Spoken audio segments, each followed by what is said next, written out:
Olá, boa tarde, boa noite, seja bem-vindo no mais um Evancast. E hoje nós estamos aqui com o Everton. Ele tem uma carreira, uma profissão que possivelmente muitas pessoas o invejam, né?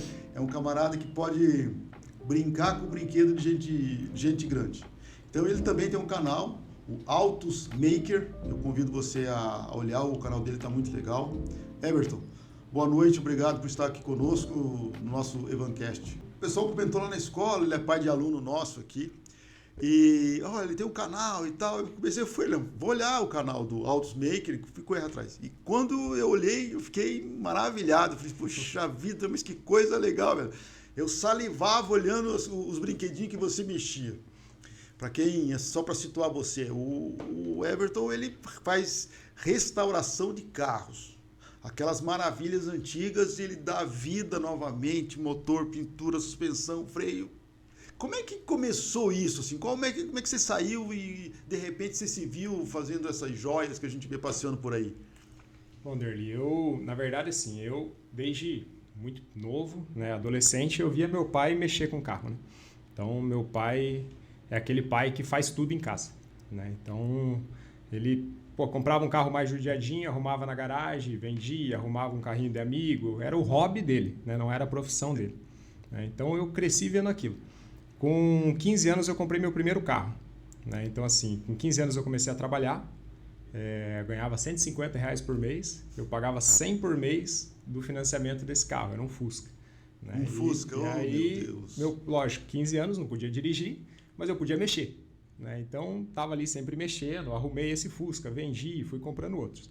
Mas eu também segui como meu pai, fui fazendo por hobby, né? Para amigos, para mim.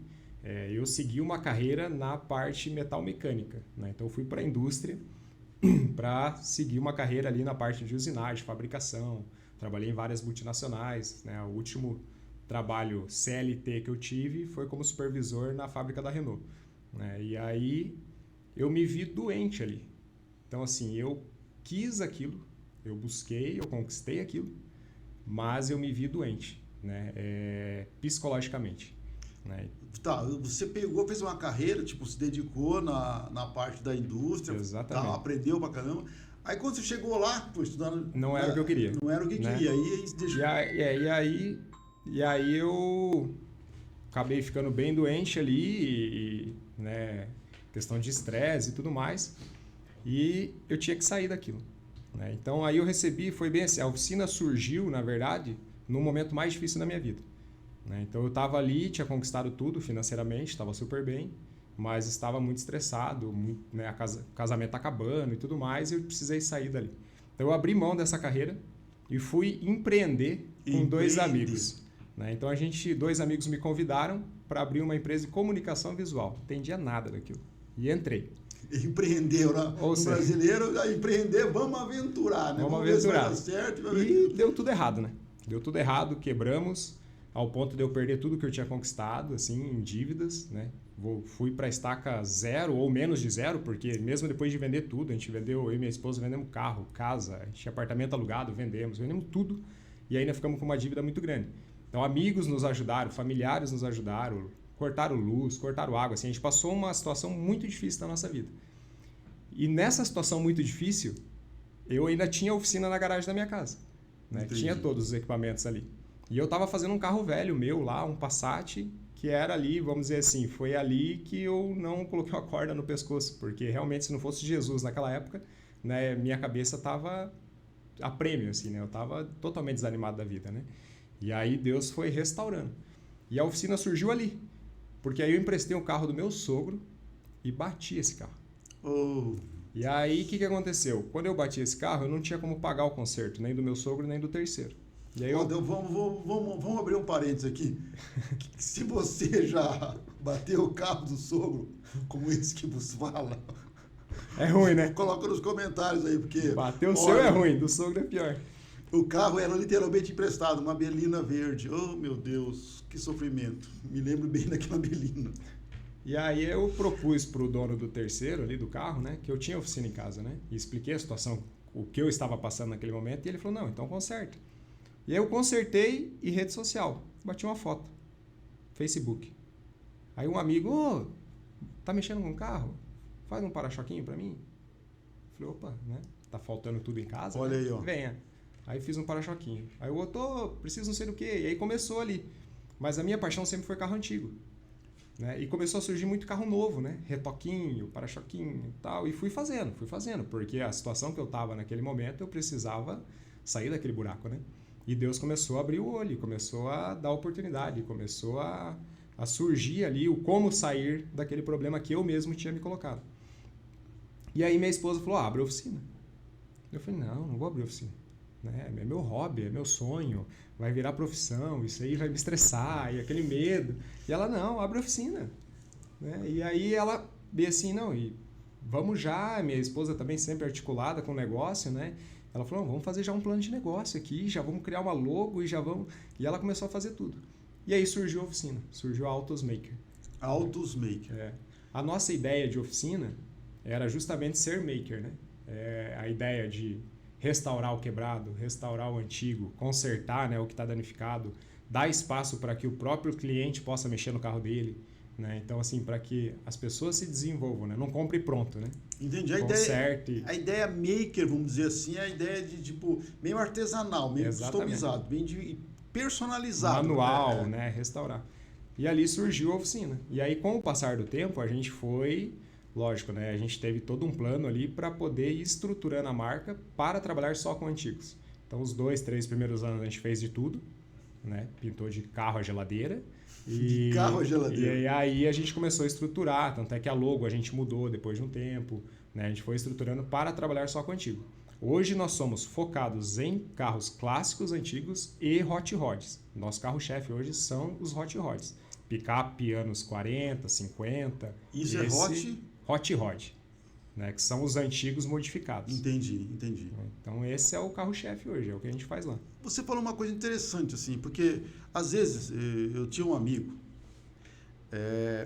ele gostava muito de cozinhar. Ele era um bom pescador, pescava toda semana e tal, saía, pescava, fazia aqueles peixes maravilhosos e tal, e cozinhava bem. Aí eu falei, cara, por que você monta um restaurante, velho? Ele falou assim, não, Deus, o dia que eu colocar o meu hobby como uma profissão, aí acabou o hobby, deve virar tristeza e tal. Como é que você trabalhou isso assim? Então, esse era meu medo, né? De que eu parasse de gostar daquilo assim como eu parei de gostar da indústria. Né? Entendi. Mas aí a grande diferença, e realmente até bem rapidinho, isso aconteceu. Porque a oficina, quando ela chegou num patamar, ela começou a crescer muito. Né? Ela começou a crescer demais e eu comecei a errar igual eu tinha errado com o outro negócio. Eu tomei aquilo para mim. Eu falei, opa, eu tô bom, eu sou bom, eu sei fazer, né? Sei administrar, sei crescer. E a oficina entrou numa crise. E a oficina quebrou. Então eu quebrei meu segundo negócio. Foi um momento que aonde eu me vi no desespero de novo, e eu lembro até hoje, numa oração, tomando banho, chorando. Né? Eu falei, Deus, eu falei bem assim com Deus, eu falei, Deus, eu cansei dessa brincadeira. Eu falei, é tua. Pega a oficina, faz o que o senhor quiser. Se o senhor quiser fechar, se o senhor quiser, faz o que o senhor quiser. A oficina é tua, estou te doando ela é do senhor, faça o que o senhor quiser. Eu só te peço uma coisa, não deixe a minha família passar necessidade de novo. Porque foi muito doído para mim, né? Ver aquilo como pai, como homem. Sim. Né? Foi um momento muito difícil. E ali, chorando para Deus, eu fiz essa entrega para Deus. E a oficina dele. Né? No outro dia, a gente foi até a oficina, eu e minha esposa oramos, se ajoelhamos, falamos, é do Senhor, não queremos nada disso aqui. Eu só quero um emprego, falei para ele. Né? Seja voltar para a indústria, seja, sei lá, fazer qualquer coisa. Eu quero só um emprego para sustentar minha família. E, assim, Deus é tão maravilhoso, né? Que tudo é dele. Então, assim, a oficina, a partir daquilo ali, nos últimos 5 anos, a oficina, ela dobra de tamanho. A gente cresce 100% por ano nos últimos 5 anos. Nossa. Então, assim, é impossível, né? É só Deus, né? Então, assim, hoje a oficina, eu falo para todo mundo isso, hoje a oficina é de Jesus. Hoje eu sou um funcionário da oficina, eu tenho um salário mensal, mas a oficina é de Cristo.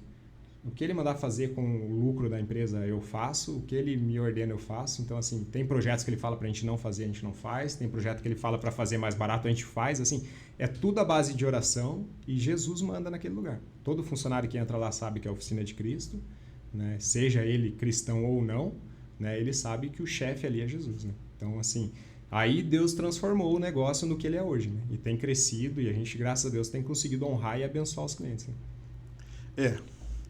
É uma fase difícil.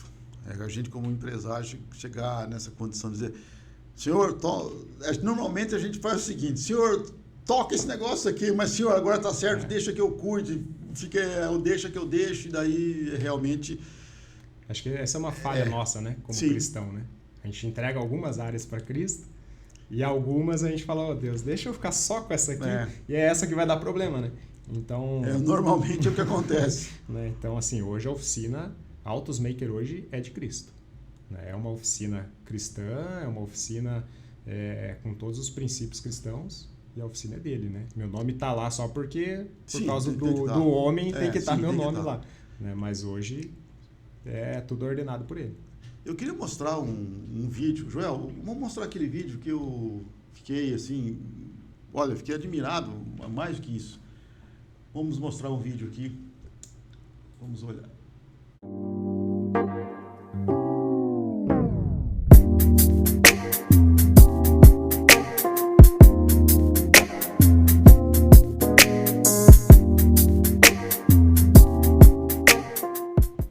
Quanto tempo você levou para fazer isso? Esse carro foi 1 ano e meio de trabalho para até a entrega para o cliente. 1 ano e meio.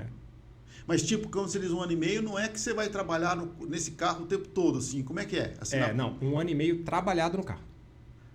Trabalhado no carro. Trabalhado no carro. A gente tem ali, lógico, né? Sempre tem toda a equipe, né? Então, tem alguns profissionais que estão trabalhando nele, outros estão em outros carros, mas 1 ano e meio foi trabalhado em cima do carro. Joel, dá uma paradinha, não sei se você consegue voltar naquele primeiro lá. Naquele primeiro aqui.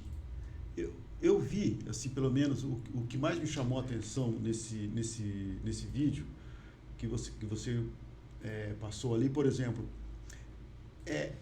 e depois, claro, que eu fui assistir todos os vídeos lá do seu canal e tal, mas o que eu fiquei admirado é o seguinte, a gente olha esse carro, tá legal, tá lindo, só que eu vi o teu vai e vem, põe no guincho, tira do guincho que você falava e tal, e coisa assim.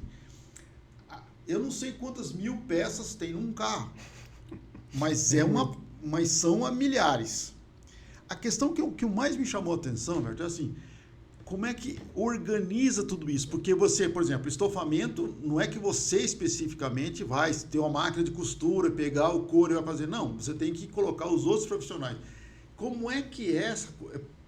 Como é que se faz gerir isso? E mais importante, como é que se descobriu esses camaradas? Porque tem estofador e estofador. Então assim, primeiro a gente tem que ter um bom cronograma, né, para você poder fazer o carro, né, porque senão você se perde no meio do caminho. Né? O vídeo que você passou ali, esse carro ele não estava pronto, né? Esse carro a gente levou ele montado, mas ainda sem finalizar ele para um evento. Né? E ele estava à venda, e a gente vendeu ele lá no evento e depois finalizou ele para o cliente. Mas assim... Vamos lá, o cliente tem uma caminhonete antiga hoje lá, vamos dizer assim. O cliente traz para a gente tem todo um processo para fazer esse carro. Primeiro a gente cataloga todas as peças dele e faz a desmontagem dele.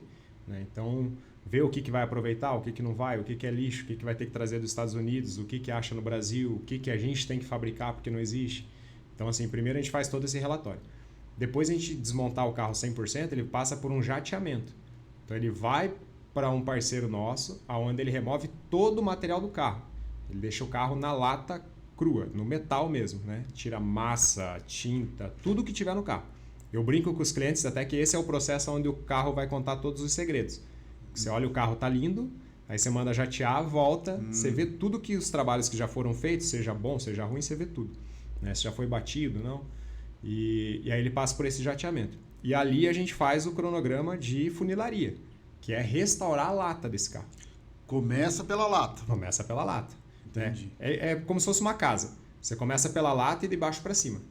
Né? Então, primeiro você vai começar com a parte estrutural do carro, né? Longarina, assoalho, caixa de ar, pericoluna. E você vem subindo, vem fazendo folha de porta, lateral, vidro, moldura de vidro, teto. É igualzinho uma casa. Você nunca pode começar de baixo para cima. Né? Você vem toda na parte de estrutura do carro primeiro. né? E aí você fabrica chassi, aí você customiza a suspensão, põe suspensão moderna, põe freio moderno. Quando você diz, quando você fala assim, fabricar o chassi é literal o negócio. Literal. Porque às vezes está tudo podre e você tem que mexer no... Tá tudo torto. Você tem que pensar, a gente tem que pensar assim, é um carro, uma caminhonete dos anos 40, que era do sítio. Que era do sítio. Ou seja, então é um carro que você tem aí já com 70 anos de trabalho, né? Eu estou fazendo 40, já estou arrebentado, né? Então você imagina um carro com 70 anos, trabalhando, carregando carga, né? Então assim, ele está tudo torto, né? Não era um carro para passeio, né? E hoje não, hoje ele virou um carro de luxo. Sim, Né? é um carro então, de o que luxo. a gente faz hoje? Hoje, quem quer um hot rod hoje, ele quer andar com a bolha de um carro antigo. Mas com toda... Ele tem toda a tecnologia. Por exemplo, esse carro tem ar-condicionado, vidro elétrico, trava elétrica, direção hidráulica, freio a disco nas 4 rodas, a parte de suspensão é toda em coilover. Sim, é um carro extremamente moderno. O som é com Bluetooth, iluminação com LED. É um carro moderno. É só... Esse carro nem chave tem, é só sensor de presença. Start-stop. Então, assim, é um carro... Ele está andando ali como se fosse hoje com o carro mais top da Chevrolet com a bolha de um carro antigo. Né? Entendi. Então, fez a lata, começou... Ali começam, vamos dizer, os problemas. Que você descobre que... Tudo que tem de ruim. Que tem de ruim. E aí você pega uma chapa lisa, vamos dizer assim, uma chapa reta. E eu vi lá que você, tipo, uma coisa que vai fazendo curvas. Como é que é o nome daquela peça? Daquela roda inglesa. Roda inglesa, aquela ferramenta, vamos Isso. dizer. E ali você começa a deixar curva a chapa no formato que precisa. A gente faz um molde, né? Por exemplo, fazer um paralama, por exemplo, desse que é cheio de curva, você não faz em uma peça só. Né? O original ele era estampado, né? Tinha uma prensa lá, positivo e negativo, prensa a chapa, sai bonitinho. Sai bonitinho. Né? Hoje a gente não dá. tem isso. Então você não faz numa peça só. Um paralama desse eu tenho que fazer ele em 5 partes para depois unir ele e aí fechar todo, ele soldar todo para fazer um paralama. Né? Então mas por exemplo, isso vai fazer a gente faz um molde da parte que está danificada, né? Tiro aquele molde, faço um gabarito, aí eu corto a chapa, sempre um pouquinho maior e começo a moldar ele. Molda com martelo em saco de areia, você tem que ir criando a curva e ele vai ficando todo torto, tudo feio. E aí depois você passa na roda inglesa para alisar, aí ele vai alisando e deixando bonitinho. E aí fica lisinho. É um trabalho, por exemplo, um paralama desse pelo menos 2 semanas, 2 semanas e meia para você fazer. Trabalhando para fazer um paralama desse. Então é um trabalho bem demorado, né? Por isso que é 1 ano e meio. Né? Não, pois é, mas aí vinha assim, uma pergunta que não tem como não fazer. Aonde se arruma pessoa para fazer um negócio desse? Porque às vezes, olha, eu vou falar o seguinte, experiência própria. Se me mandarem fazer uma casinha ali no papel com lápis e tal, a casinha vai ficar daquele jeito, sofrível. É uma arte isso, o camarada é um artista para fazer um negócio desse. É uma mão de obra extremamente escassa hoje no mercado nacional. Né? Lá fora ainda a cultura lá está 100 anos na nossa frente. Né? Então, os Estados Unidos tem muita mão de obra para isso. No Brasil hoje a gente não tem. Né? É um mercado completamente escasso, onde os que sabem fazer já estão se aposentando, já estão na casa dos seus 70, 80 anos, que é quem trabalhou lá na Carmanguia, trabalhou lá com o seu Gurgel, né, que trabalhou lá atrás, quando ainda se fazia carro à mão. Então, hoje já não tem mais essa mão de obra, quem tem está se aposentando e os mais novos não querem saber. Né? Então, assim, não quer mais esse trabalho tão pesado. Apesar de ser uma mão de obra hoje bem remunerada. Bem remunerado. Né? Então, assim, mas não querem mais saber.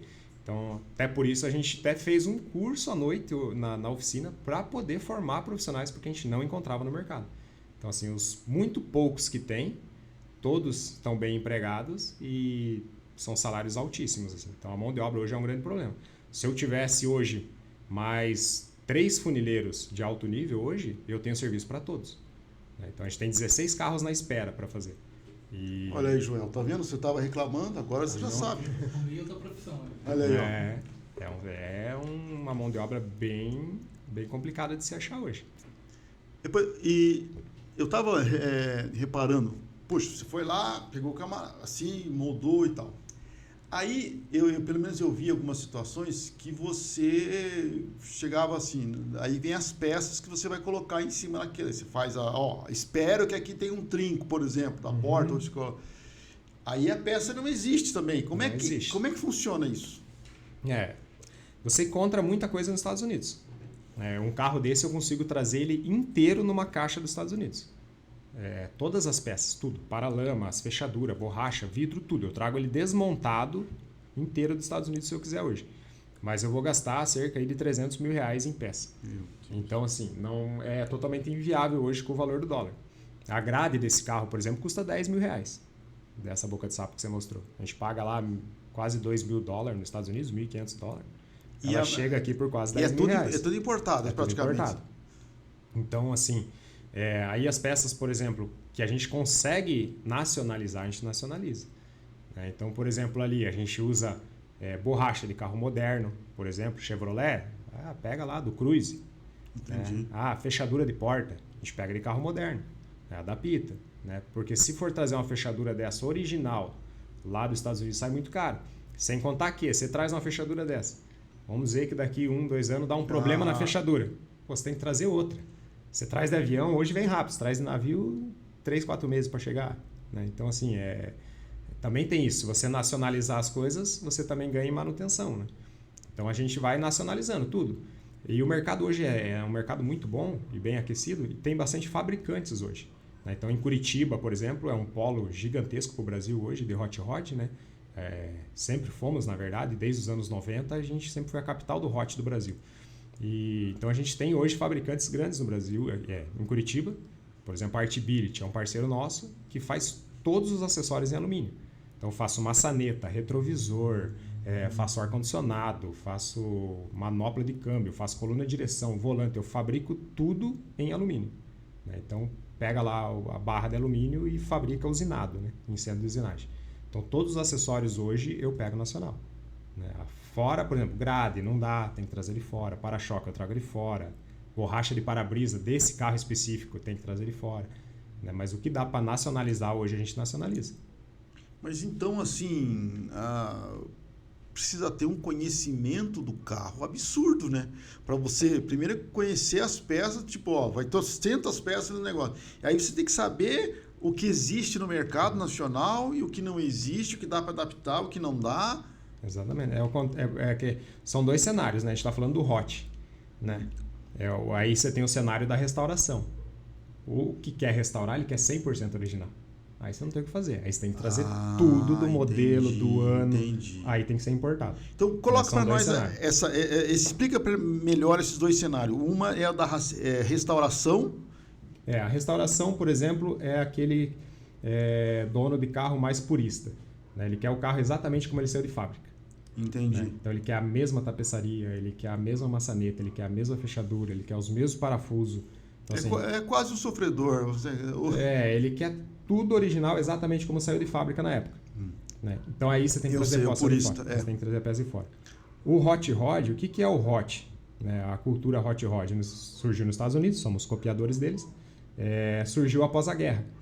Então, assim, soldados voltaram da guerra, estavam ali com seus problemas psicológicos, precisava de alguma coisa para desestressar, e tinha muito material bélico. Então, você tinha muita carcaça de tanque, você tinha muita carcaça de avião, você tinha... porque as fábricas de automóveis, na época, pararam de fazer automóveis para fazer material bélico. Sim. E aí, quando volta da guerra, o que acontece? Os carros estavam detonados e eles começaram a juntar peças e criar carros.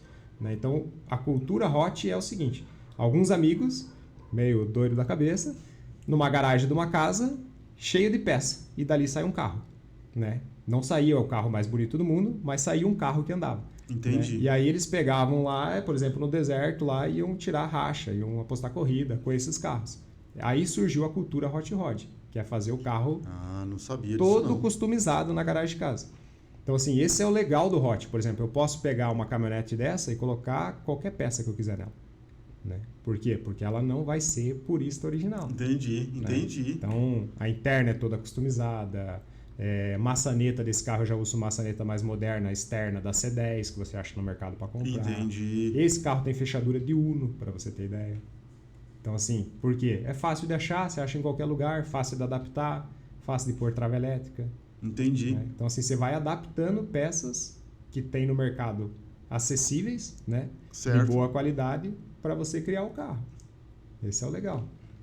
Que coisa. A mecânica desse carro é uma mecânica Blazer V6. A gente está fazendo uma lá agora que é uma mecânica Camaro. O cliente comprou um Camaro, a gente tirou o motor e câmbio do Camaro e estamos colocando numa picape dessa. Só de pensar numa coisa dessa... Então assim, esse é o legal. Você pode criar, né? Então assim, a cabeça fica livre. Né? Aí você desenha o carro, a gente faz o projeto no computador e tudo mais, né? Para o cliente já escolher interior, roda, altura, mecânica, ele já vê todo o carro desenhado no computador. E aí dali a gente só constrói, né? Só constrói, viu? Só constrói.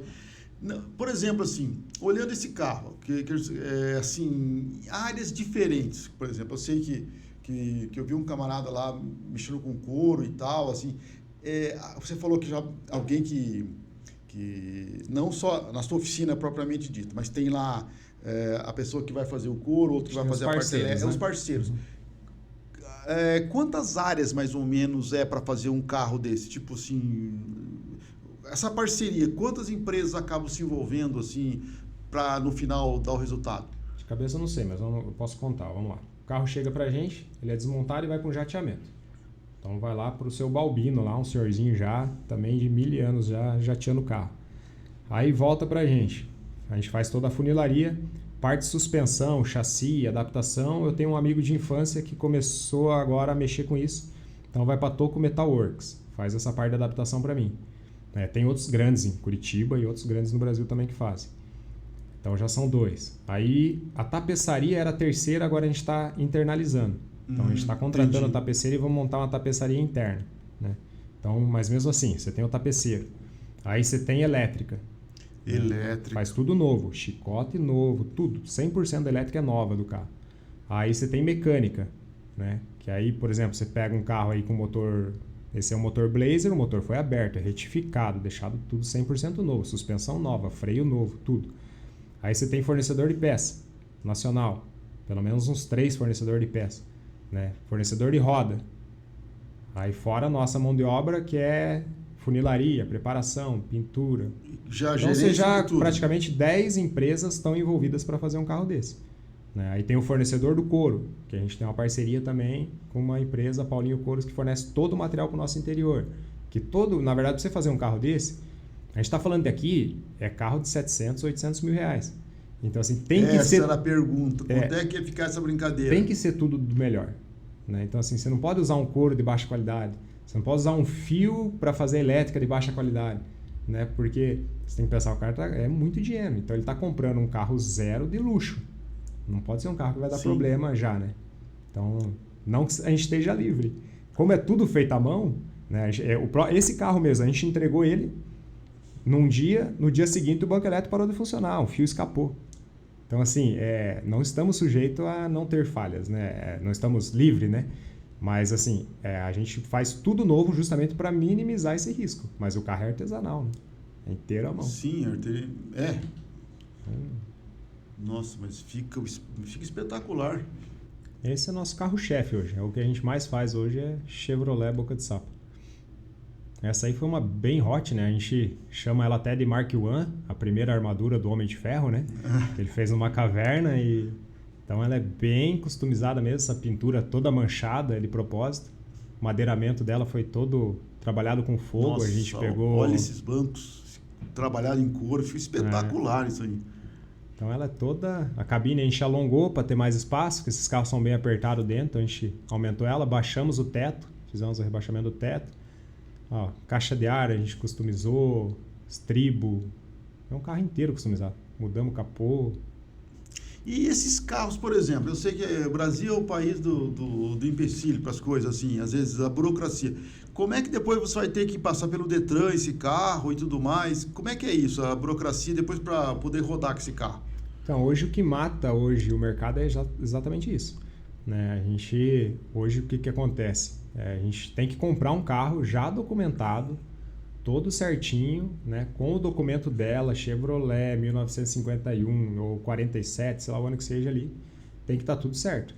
Né? Seja uma placa amarela lá, que a gente consiga redocumentar ela hoje, né? Mas não dá para hoje, por exemplo, há alguns anos atrás a gente podia fazer o carro artesanal, o protótipo que se chamava. Entendi. Né? Pela lei ainda pode fazer, né? A lei ainda é a mesma. Então assim, cada pessoa tem direito pelo CPF, não pode ser CNPJ, fazer até 5 carros por ano. na garagem de casa. Você faz o carro e aí você leva lá no Detran, vai fazer todos os testes, freio, suspensão, iluminação, passou, aprovou, tudo bonitinho, o Detran tem que documentar esse carro. Mas não está mais funcionando assim. Hoje chega em Brasília, aqui no Detran nosso ainda sai o numeração de chassi, você grava chassi, tudo certinho. Chega em Brasília, trava, não sai mais. Né? Então, assim, tem grandes construtores hoje, até em Curitiba, que faziam carros customizados, que faziam carros únicos, né, com a sua marca, que pararam e estão tendo que só restaurar. Porque hoje está travado. O Brasil não documenta mais carro artesanal. Então, isso ainda é um atraso para a gente, né? Então, o que a gente tem que fazer hoje? Pega uma carcaça lá, uma caminhonete dessa toda destruída, né, que já trabalhou a vida inteira, mas que é documentada, que tem seu Renavan, que está com todos os seus impostos em dia, se não tiver, você vai lá e põe em dia. Tem que pagar tudo atrasado, certinho, tudo certinho. Senão, você não consegue rodar com o carro hoje. E aí tem algumas customizações que a gente não pode fazer. Né? Por exemplo, né, tem alguns carros americanos que você vê lá com umas rodonas gigantes sem paralama. O Brasil não pode. Né? Carro sem paralama e sem para-choque não pode rodar. Né? Então, assim, algumas customizações a gente fica limitado. Né? Tenho vários clientes que falam, pô, o para-choque é feio, vamos fazer sem para-choque. Aí é por conta do cliente. Se a polícia parar, ele vai levar multa. Entendi. Né? Tem que ter o para-choque. Né? Iluminação tem que ser toda aprovada. Né? Então, tem toda uma série de normas que você tem que seguir. Senão, você não documenta o carro. Algumas coisas a gente consegue mexer. Né? Troca de motor, troca de chassi. Né? Porque o chassi está muito velho, faz um novo, com nota fiscal, né? Tudo certinho. Você consegue fazer o REM, que a gente chama, é remarcação de chassi. Aí você vai lá, faz a solicitação no Detran. Trocar motor por um mais moderno, você consegue. Né? Apesar que você só consegue aumentar 10% da potência. Da potência dele. Então, assim, tem algumas coisas que a gente fica limitado. Né? Tamanho de roda, tem que regularizar. A altura do carro, tem que regularizar. Tudo isso. Não é só fazer e sair rodar, né? Pois é, né? Então, além de conhecer esse negócio do carro, aí o camarada tem que fazer um pequeno curso de direito para poder legalizar essa brincadeira. Tem que seguir as leis de César. Né? Entendi, tem que seguir as leis de César. Então, Entendi. Mas assim, se você faz... Eu costumo até brincar, né? O pessoal fala, mas é muito difícil, é muito complicado. Eu costumo brincar que é simples. Né? Eu tenho isso para mim que é simples. A vida é simples. Né? Você só tem que seguir a regra do jogo. Né? Então, assim, não adianta você querer ir lá e fazer uma loucura e depois querer brigar porque deu errado. O sistema não aprova aquilo. Né? Então, assim, o sistema está aí, a lei está aí, jogue dentro dela. Né? Então, por exemplo, assim, então, hoje em dia, se o camarada quiser fazer, por exemplo, começar com isso, um exemplo assim, onde é que ele conseguiria um carro para ele pensar e começar a restaurar? Por exemplo, tem algum estado brasileiro que tem mais conserva esse tipo de carro? A gente brinca que há um tempo atrás, vamos dizer 5 anos, 10 anos, sei lá, o pessoal ia para o interior buscar esses carros. Interior. Né? Hoje não existe mais isso. Hoje qualquer colono tem internet, ele entra ali, ele sabe o valor do carro dele. Né? Então não existe mais isso de você ir lá também e querer pagar barato. Né? Todo mundo sabe o valor do que tem. E cada vez está acabando. Né? Então, assim, hoje tem pessoas, empresas especializadas em achar o carro para você. Então, assim, o mercado é gigante no Brasil. Movimenta bilhões. É um mercado muito grande.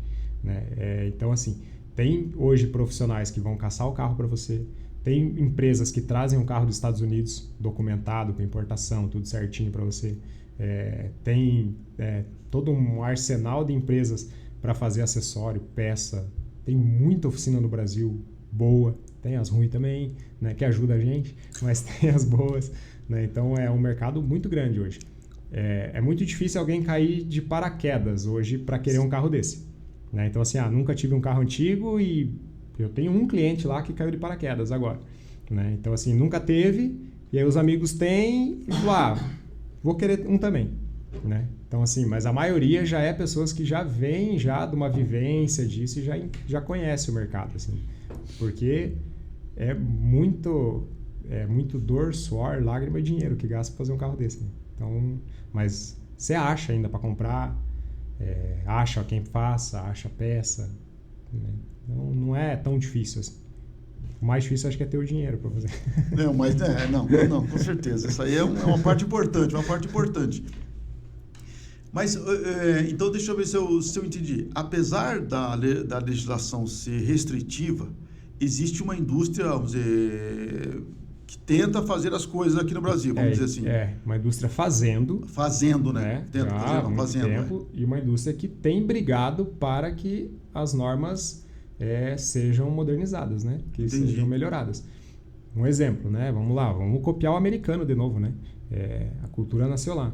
Hoje, nos Estados Unidos, o cara pode fazer um carro do jeito que ele quiser, né? Então, ele faz sem paralama, ele faz sem capô, ele põe o carro encostando no chão de rebaixado, o cara põe a mecânica que ele quiser, né? E ele consegue documentar isso lá. E é uma indústria que gira muito dinheiro, né? Então, a gente acredita que o Brasil ainda vai abrir o olho para isso, né? Que é uma indústria que vai movimentar mão de obra, que vai movimentar emprego, que vai movimentar imposto, que vai gerar dinheiro e riqueza para o país também, né? Mas ainda hoje a gente tem dificuldades com algumas coisas, né? A gente não pode sair sonhando e criando. Eu ouvi falar, e não sei se é mito ou se as coisas procedem assim. Eu ouvi falar, que não sei se... Pelo menos os americanos gostam muito desse tipo de carro. E que o Brasil estaria, de um certo momento, exportando esses carros que estão, por exemplo... Pega um Fusca lá que a gente tem aqui, a Dacupé, vamos dizer assim, você dá uma garibada nele, deixa ajeitado e exportaria isso. Acontece? Tem bastante, né? Tem bastante. Um mercado grande é justamente os Volkswagen, né? Fusca, Kombi, as Kombi Corujinha, né? As antigas. Teve mais em alta uns 2 anos atrás esse mercado. Hoje, infelizmente, algumas oficinas não tão corretas acabaram dando uma queimada nesse mercado, né? Porque ia muito carro para a Alemanha. Porque, por exemplo, Kombi e Fusca na Alemanha parou de sair lá nos anos 70, 80. Aqui a gente foi até 95, estava saindo Fusca, né? Então, assim, e aí restauravam esses carros e mandavam para lá. Os primeiros foram bons e começaram a comprar muito sem ver. E aí as oficinas acabaram entregando coisas ruins e esse mercado queimou. Hoje ele já não está mais tão grande, mas ainda tem algumas empresas bem sérias que cuidam dessa parte de mandar o carro para fora, né? Hoje a gente não faz isso. Eu tenho uma Caravan que ela vai para a Espanha, mas porque o cliente, o pai dele era de Curitiba, hoje ele mora lá. Aí o pai faleceu, ele herdou, né, um carro único dono, a gente está restaurando ela e aí a gente vai pôr num container e vai para a Espanha, né? Mas não porque, né, foi procurado por alguém de fora, uma empresa, assim, né? É um cliente que já era de Curitiba e hoje reside lá, né? E vai levar o carro para lá. Mas nós não mandamos o carro para fora hoje, né? Por essas empresas, assim. É uma burocracia também bem grande, né? Para você levar um carro para fora. Então a gente preferiu não fazer, né? Se alguém de fora quer, ele contrata uma empresa especializada no Brasil, eu faço o carro, a empresa vem, recolhe dentro do meu barracão e os trâmites dali para fora é por ela. Entendi. Mas tem um mercado grande também de mandar carro para fora e de trazer de fora também, né? Também trazer os carros dos Estados Unidos para cá para ser restaurado aqui, carros que não existem aqui, por exemplo, né? Que não foram importados na época, a gente consegue trazer hoje dos Estados Unidos, né? Teoricamente, esses carros, ele vem para o Brasil em melhores condições ou em tão detonado quanto? Isso é muito relativo? É bem relativo, né? É bem relativo do que você quer comprar lá, porque tem os dois cenários lá, né? Então, a gente, por exemplo, os Estados Unidos tem muita área de deserto, né? Então, assim, aí são carros bons, que não pegaram chuva na vida, né? São lugares secos, não tem ferrugem, né? Então, assim, mas também tem lugares lá que tem neve, que alaga. Então, vai muito de que carro você quer, o que você quer pagar, né? Então, e quem está trazendo o carro, né? Mas você consegue... Já vi carros chegarem aqui completamente detonados e já vi carros chegarem aqui, nossa, coisa mais linda, né? Só você dar ali uma lapidada nele e pintar, né? Então, tem de tudo. Acho que vai também de quem está te dando essa assessoria e do que você está disposto a investir, né? De novo, o dinheiro volta a mandar. Claro, né? claro. Então, assim, até quando um cliente procura a gente para fazer um projeto, por exemplo, minha primeira pergunta é essa: quanto você está disposto a investir no seu carro? Porque dependendo do valor, a gente já orienta ele para um caminho. Dependendo do valor, não tem como fazer o carro. Dependendo, a gente tem que seguir por um caminho mais econômico. Dependendo, dá para a gente fazer um carro de alto padrão, né? Então, assim, a gente cobra por hora, né? E a gente tem um preço ali que médio, né? Que vai dar o serviço. Então, dependendo do valor que o cliente traz para a gente já sabe que não tem nem como terminar o carro. Não tem como fazer o carro. Né? Entendi. Eu estava olhando lá nos seus vídeos, assim, um Puma, aquele Puma amarelinho. Puma GT. É. Um carro desse, por exemplo, eu sei que ainda existe alguns pelo Brasil, era um carro assim, famoso na época dos anos 70 ali e tal, coisinha, começo dos anos 80 e tal. Esses carros, por exemplo, que são feitos em fibra, a maioria são feitos em fibra, isso é mais fácil, entre aspas, ou acaba se complicando? São dois processos bem distintos um do outro, né? Fibra e metal. Desde a parte de fabricação até a parte de pintura e acabamento final. São bem diferentes. Eu, particularmente, eu gosto de mexer com chapa. Né? A chapa eu consigo moldar ela. Então, se eu dou calor, ela estica. Se eu resfrio, ela comprime. Se eu quero abaular, eu deixo ela redonda. Eu pego uma chapa reta e faço uma bola. Né? Agora, a fibra não tem como. Né? Então, assim, se o carro tem uma ondulação, não tem como você tirar. Você tem que pôr mais fibra. Não existe ir lá com o martelinho e desamassar. Não desamassa a fibra. Né? Lado bom, esse é o lado ruim no meu ponto de vista. Lado bom, a fibra não tem ferrugem. Né? Apesar que um carro de fibra, o chassi dele é metálico. Né? Então, por exemplo, o Puma é um chassi de Fusca, né? Fusca, Brasília, derivados ali. Derivados é ótimo. Porque muito carro saiu com esse chassi, né? Derivados. Puma, Gurgel saiu, né? Vários carros saíram com esse chassi. Então, o chassi é metálico. Né? Então, partes dele também são metálicas, né? Também apodrece. Então, é um trabalho um pouco mais, no meu ponto de vista, um pouco mais difícil de fazer. Entendi. Né? Porém, eu tenho amigos que trabalham só com fibra e para eles é super fácil e não quer ver uma lata na frente. Né? Entendi. Mas eu, particularmente, eu fujo um pouco. Fibra coça, quando você lixa, ela fica gruda na pele, dá alergia. Eu não gosto, é muito ruim. Aí você tem que ficar laminando fibra, né? Não tem como soldar, não tem como martelar. Uma pergunta para você. Um sonho, por exemplo, que você... Imagine um carro que você gostaria de fazer um dia. Para mim? Assim, um carro que... Para você, se não pessoal, assim... Essa seria a segunda pergunta, que eu vou deixar para depois. Mas um carro que você gostaria de fazer, nem que seja para você, mas eu gostaria de restaurar o carro X, por exemplo. O meu sonho de consumo é um Maverick V8. Maverick V8. Esse é o sonho de consumo. E uma situação bem engraçada. Nunca fiz um. Para ninguém. Nunca. Já fiz vários orçamentos, nunca fechei para fazer um Maverick. Não sei porquê. Maverick. Mas é o sonho de consumo, veio do meu pai também, que é o sonho dele. Então, assim, o sonho hoje é o Maverick. Fazer ele para mim, para cliente. A gente está quase fechando um agora, tomara que a gente feche. Mas, assim, eu não consigo, não sei por que Deus ainda não mandou. Talvez eu tenha que fazer o meu primeiro para daí vir de cliente, né? Mas todos os carros são sonho, né? Na verdade, assim. Porque, se fazer uma caminhonete dessa, é um sonho, não, né? Com certeza. Então, assim, a gente está agora fazendo... um Ford Tudor 1934, é um sonho de carro. 1934, né? Então, assim, já fizemos four-door pós-guerra, estamos fazendo agora F100. Então, assim, tem muito... Todo carro que chega lá, os carros antigos tinham um desenho apaixonante, né? Não, realmente é diferente, né, dos carros de hoje. Então, assim, todos eles são... A gente se apaixona por eles, né? Uma coisa que eu tenho uma curiosidade em saber, por exemplo, quando você pega um motor, por exemplo, acho que essa pergunta não serve só para o motor, mas acho que a suspensão também, assim, você vai botar um motor de diferente, de um carro desse aí. Não existe, onde é que você vai fixar aquele negócio? Tipo, você vai ter que adaptar, soldar as coisas para poder encaixar esse motor ali dentro. Exatamente. Fabrica tudo, né? Por exemplo, você vai fabricar o chassi, aí você já vai fazer ele seguindo os gabaritos do original, mas você já faz com suporte de coxinha de motor já para o motor que você vai pôr, você já troca a direção, né? Você já põe uma direção moderna, você já tem que fazer suporte para ela, você tem que fazer barra, você tem que fazer tudo. Aí você vai, depende do motor que você vai pôr, não é só pôr um motor, né? Você vai pôr um motor de Camaro de 400 cavalos num carro desse, você tem que parar, então você tem que pensar em freio para parar esse carro, você tem que pensar em suspensão para aguentar o peso desse motor, né? Então, assim, tudo... Por isso que a gente faz o projeto antes.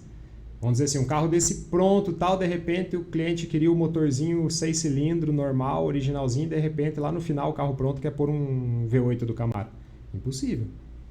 Tem que cortar o carro inteiro de novo, corta cofre, porque tudo é modificado, né, para esse motor caber ali. Então muda as caixas de roda, muda a parede de corta-fogo. E essas dúvidas, tipo, você pergunta para alguém, tipo, olha, quanto que eu preciso de freio para segurar esse motor e tal? Como é que você se assessora? Como é que você se obriga a saber essas coisas? Porque no final das contas é você que vai ter que decidir o que você vai colocar embaixo daquele negócio ali. A gente procura sempre usar freios do mercado nacional de carros modernos com a mesma potência. Entendi. Então, por exemplo, você vai, eu estou fazendo uma caminhonete lá agora, a gente está usando os freios da Hilux. Né? Então, assim, poxa, uma caminhonete para 2.500 kg. Né? Então, assim, são freios gigantes. Né? Até a outra que a gente está fazendo, a gente pode, por exemplo, tem as pinças do Camaro. Você pode usar o freio do Camaro, 400 cavalos. Pode usar a pinça de Mustang, né? Também, que é carro de 400, 500 cavalos. Então, você vai assimilando isso. E também, voltando assim para o mercado, é um mercado que se ajuda muito. Então, por exemplo, a gente tem muitos amigos que estão há 30 anos fazendo isso. Né? Então, assim, que traz uma bagagem muito maior que a minha. E um se ajuda. Né? Então, assim, esses dias eu estava adaptando agora uma coluna de direção numa picape e não tinha lugar para a gente colocar a junta elástica da direção para não passar vibração ali para o volante. Né? E a gente colocou junta elástica e junta de colapso, né? Que é aquela que se você bater o carro, a barra de direção não vem. Ayrton Senna. Né? Ayrton Senna. Então, assim, é a de colapso ali. E como pôr? Não tinha espaço. Né? Então, a gente estava em dúvida na posição, se aquilo ia trazer segurança ou não. Cara, conversei com 2, 3 amigos que já estão há 30 anos fazendo isso. Né? Então, me explicaram a melhor forma de fazer. Né? Então, também tem isso. O mercado se ajuda muito. Né? Então, porque, querendo ou não, é um carro artesanal. Você vai pegar e você vai comprar uma Hilux, você tem uma estrutura gigantesca de engenheiro, estrutura para criar aquilo, né? Sim. Então, normalmente, a gente vai copiando aquilo ali. Sim, né? E ainda faz, entre aspas, com sobra de segurança para uma situação. Esse carro, por exemplo, ele é um motor Blazer V6, né? Um Vortec. Então, o freio dele é Blazer. Entendi. Já foi dimensionado para parar aquele motor. Né? Então, aí o freio traseiro da Blazer é tambor. Aí a gente colocou freio a disco, com freio de mão elétrico, ou seja, já melhorou o freio traseiro. Né? Suspensão da Blazer é feixe de mola, balança muito. Colocamos coilover, né? Com regulagem de altura, regulagem de pressão. Então você melhora também essa parte de suspensão do carro. Então você vai criando algumas melhorias, mas a gente segue o padrão da montadora. Né? Vai copiando algumas coisas da montadora. Que aí você tem um monte de engenheiro trabalhando. Não, claro. E aí uma pergunta para você, por exemplo. Olhando assim, retrocedendo assim, por exemplo, nessa sua trajetória, qual foi ou como é que você adquiriu esse conhecimento que mais te facilitou na vida? Então, por exemplo, assim, foi tal coisa que eu aprendi e isso me adiantou um monte na minha vida. Tipo, eu aprendi, sei lá, olhando meu pai, eu fiz tal coisa e isso me adiantou. Isso consegui ter um retorno financeiro ou como pessoa. Qual o conhecimento disso tudo que você teve que aprender que mais agregou para você durante essa tua trajetória? Eu acho não, tenho certeza. Na verdade, assim, a minha carreira na indústria fez total diferença. Né? Então, assim, como eu estava envolvido com parte de fabricação, parte de engenharia, né, desenvolvimento de produto, usinagem. Então, assim, toda a bagagem que eu trouxe, né, de formação me agregou nisso. Né? Então, hoje, a gente brinca lá, né, minha esposa e meus filhos falam, mas você faz tudo? Eu falo, faço tudo. Se você me der um dinheiro, eu faço um foguete e vou lá competir com o Elon Musk. Né? Hoje a engenharia não tem limites. Né? Então, assim, na verdade a gente não tem que criar nada. Deus criou tudo, a gente só copia. Né? Mas, então, assim, a engenharia hoje, juntada a recurso, você faz o que você quiser. E isso eu trouxe da indústria. Né? Então, a parte de adaptação, fabricação, como criar, como desenhar, como projetar, tudo isso veio de uma bagagem, né? Apesar de ter sido traumático no momento da minha vida, é o que me trouxe bagagem para fazer o que eu faço hoje, né? Sem sombra de dúvidas. Então, parte de processo, parte de 5S, organização de oficina, equipamento de segurança, tudo, toda a parte estrutural da oficina também trago da indústria. Entendi. Né? Então, tem a cultura da indústria que você estava no tempo lá na Renault que agregou. Né? Não só a Renault, né? Mas outras multinacionais também. Então, isso é indispensável. Né? Para mim, assim, isso é o ponto-chave de fazer o que eu faço. E depois, para criar e fabricar carros, foi descobrir que o metal é igual a massa de pão. A gente brinca isso. Então, assim, uma chapa de aço é exatamente uma massa de pão, uma massa de pizza. Né? Só é mais dura. Então, por exemplo, eu posso esticar ela e ela fica mais fina, eu posso diminuir o tamanho e ela fica mais grossa, eu posso fazer uma curva, eu posso desfazer, eu posso fazer o que eu quiser com uma chapa de metal. A hora que eu conseguir entender a física por trás do aço, também isso agregou muito, né? Para pegar uma chapa reta e fazer uma bola. Né? A gente brinca, né? Fazer paralama de uma moto, por exemplo, que é todo curvado. Então, isso também ajuda muito. Né? Porque você também não ter noção de trabalhar com aço, também te complica, né? Para você fabricar as peças, né? Você diria que, por exemplo, e aí eu sei que a gente sofre como pessoa e às vezes assim, nessa trajetória toda, assim, você começa a fazer um carro, tá? E aí você pega um carro desse, por exemplo, assim, já te passou em algum momento, se não esse ou no passado, assim, pegar um carro e você ter medo, puxa, esse troço não sei se eu vou dar conta, ou o que eu tenho que aprender, ó, tem coisa que eu ainda não sei para poder terminar ou para desempenhar o seu trabalho. Porque é muito heterogêneo, pelo visto. Cada carro é um carro. Sim. E como é que você administra o medo, por exemplo, de alguns projetos assim? Eu acho que eu tenho mais... Não é medo do carro, né? Medo de fazer o carro. A gente tem mais a receio de conseguir honrar o cliente. Né? Então, assim, de fazer porque a gente constrói sonhos. Né? Então, a gente brinca assim, o sonho não pode virar pesadelo. Né? Então, às vezes, o cara chega ali, ele trabalhou a vida inteira para chegar naquilo ali. Para conseguir fazer um carro que ele quer hoje. Né? Então, assim, daí você não honrar aquilo, né? Esse é o medo. Né? Da gente de não atender a expectativa isso, da gente levar bem, é o que nos mantém ali seguindo 100% à risca todo o processo. Né? Para que você chegue no final e o cliente saia chorando com o carro. Né? Então, assim, de alegria. Né? Então, eu acho que mais esse receio. Eu não digo medo. Né? Medo de construir, zero. Né? A Caravan, por exemplo, que vai para a Espanha, o cliente chegou para a gente e falou, eu quero fazer uma Caravan e quero que ela seja híbrida. Tem um motor a combustão e um motor elétrico. Você faz? Eu falei, eu faço. Já fez? Não. Nunca na minha vida, não tenho nem ideia de como fazer. Né? Fui bem claro, bem sincero com ele. Ele falou, mas você faz? Eu falei, eu faço. Né? Vamos fazer, ué. Uma montadora faz, por que eu não posso fazer? Não, vamos fazer. Né? Então, assim, nós já estamos há 6 meses desenhando o projeto, né, desse carro. O carro já está sendo construído, a parte de lataria dele. A parte do motor híbrido, a gente está há 6 meses desenvolvendo ele. Então, assim, é um desafio gigantesco. Porque uma coisa é você fazer um carro elétrico, 100%. É fácil hoje. Né? Você pegar qualquer carro que você queira. Né? Que carro você tem? Eu tenho uma CR-V. Uma CR-V. Eu quero 100% elétrica. Beleza, é fácil de transformá-la em 100% elétrica. Seja ela ou seja um Fusca. Agora, híbrido, pegar um carro antigo e transformar em híbrido, né, seria mais simples se a gente, por exemplo, também pegasse um híbrido já do mercado e arrancasse todo o sistema dele, de motor, câmbio, tudo, e instalasse no carro. É mais simples. Ali a gente vai manter o motor original, pôr um motor elétrico e fazer os dois conversar. Que o cliente tem que arrancar no elétrico, bonitinho, chega a 70 por hora, ele liga a combustão. Então, assim, todo esse processo está dando bastante trabalho, mas está saindo. E vai sair. Até pelo que a gente pesquisou, não tem no Brasil um carro antigo com motor original híbrido. Então, poxa, a gente pode ser o primeiro. Né? Então, assim, medo de fazer eu não tenho. Mas é lógico que a gente tem que ter muito respeito. Né? Acho que eu usaria mais a palavra essa. É o respeito pelo carro, pela história que traz o carro, porque era um carro de pai, às vezes é carro de avô. Nosso lema é construirmos carros que contam histórias. Né? Porque hoje o que paga um carro desse é a história.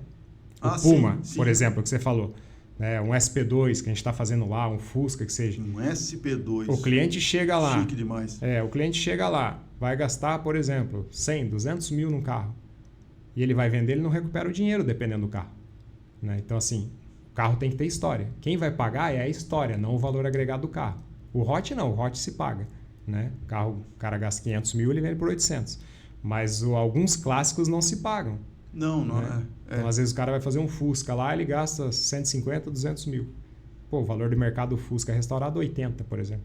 Mas era o Fusca do avô, que ele cresceu ali dentro, que passou pro pai, que passou para ele. Tem uma história. A história paga o carro. Entendi. Né? Então, assim, mais isso. É o respeito pela história, o respeito pelo carro e pelo dono, que a gente sabe que não é fácil ele também ganhar o dinheiro dele lá o dia inteiro trabalhando também para honrar aquilo, né? Então meu Porsche 911 vai demorar um pouco. Hein? Vai demorar um pouco. Vai demorar um pouco. Vai orando, vai orando. É verdade, é verdade. Mas olha, Everton, foi uma alegria estar conversando com você. Eu acho que os nossos telespectadores, os nossos ouvintes, vai ficar feliz, porque começa a imaginar o que você pode fazer. E isso, olha, eu convido você a dar uma olhada no site dele. É Autos Maker. Eu acho que você vai ficar, assim como eu, fascinado com o trabalho do Everton. Everton, normalmente eu passo vergonha quando chega no final, porque eu digo assim, quais são suas últimas palavras? E já me pegaram no pé absurdamente. Mas olha... Não pretendo bater com as botas agora, né? É isso aí. Se você quiser fazer algum comentário por hoje, olha, está disponível. Então, assim, também para compartilhar um pouco do que a gente faz, né? E a oficina está aberta, né? Como falei, ela é de Jesus, quer ir lá visitar. 4 horas da tarde tem o cafezinho da tarde com o pessoal, né? Então, tá de portas abertas, né? Instagram, Facebook, é tudo @Autosmaker.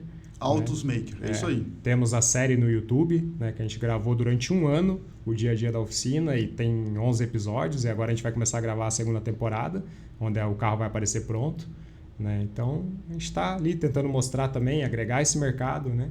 E a gente faz, eu costumo dizer, a gente faz mais amigo do que cliente, né? Então, fiquem à vontade para ir lá, não se assustem com os valores, né? Vão lá fazer